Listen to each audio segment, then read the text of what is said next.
অভিষেককে নিয়ে বেলাগাম দিলীপ ঘোষ। ওর বাড়ির সবাইকে ইডি ডাকছে, বাড়ির কুকুর বেড়ালো চোর, এই সংস্কৃতি নিয়ে এসেছে ব্যানার্জি পরিবার।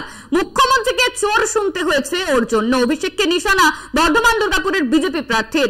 অভিষেককে নিশানা বর্ধমান দুর্গাপুরের বিজেপি প্রার্থী দিলীপ ঘোষের। মুখ্যমন্ত্রীকে চোর সম্বোধন করেছেন দিলীপ ঘোষ। অভিষেককে নিয়ে বেলাগাম আক্রমণ দিলীপ ঘোষের। বর্ধমান দুর্গাপুরের বিজেপি প্রার্থীর বেলাগাম আক্রমণ, অভিষেককে নিয়ে ওর বাড়ির সবাইকে ইডি ডাকছে, এমনই মন্তব্য দিলীপ ঘোষের। এই সংস্কৃতি এনেছে ব্যানার্জি পরিবার। বর্ধমান দুর্গাপুরের বিজেপি প্রার্থী দিলীপ ঘোষের বেলাগাম আক্রমণ, মমতাকে চোর শুনতে হয়েছে ওর জন্য। কি বলেছেন দিলীপ ঘোষ শোনাবো আপনাদের। উনি একমাত্র ভদ্রলোক আছে যার বাড়ির বউ থেকে মেয়ে চাকর বাকর সবাইকে ইডি ডাকছে, রাস্তায় সোনা নিয়ে যাচ্ছে, লোক চোর চোর আওয়াজ দিচ্ছে, তার 14 পুরুষ চোর, বাড়ির চাকর বাকর কুকুর বিড়ালো চোর। এই কালচার নিয়ে এসছে ব্যানার্জি পরিবার। আর আজকে মুখ্যমন্ত্রীকে চোর চোর শুনতে হচ্ছে উনার জন্য। এর চেয়ে দুর্ভাগ্য কি হবে?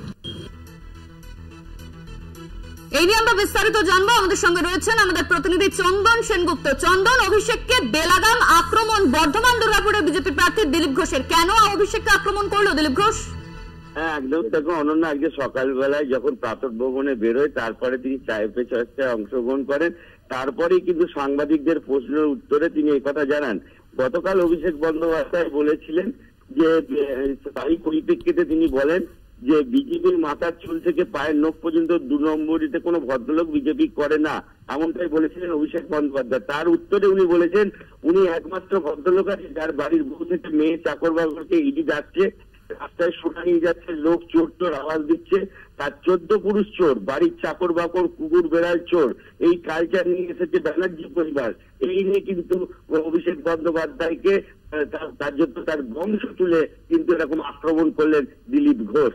এবং এই ব্যাপারে আমরা যখন কথা বলি, জেলার যে পূর্ব বর্ধমান জেলা তৃণমূলের সভাপতি রয়েছে রবীন্দ্রনাথ চট্টোপাধ্যায়ের সঙ্গে, তিনি জানান এই বিষয়ে তারা নির্বাচন কমিশনের দ্বারস্থ হতে চলেছেন এবং আজকেই এই নির্বাচন কমিশনকে জানানো হবে তার এই মন্তব্যের পরিপ্রেক্ষিতে। অনন্যা, ধন্যবাদ তোমায় চন্দন। আমাদের সঙ্গে ছিলেন আমাদের প্রতিনিধি চন্দন সেনগুপ্ত।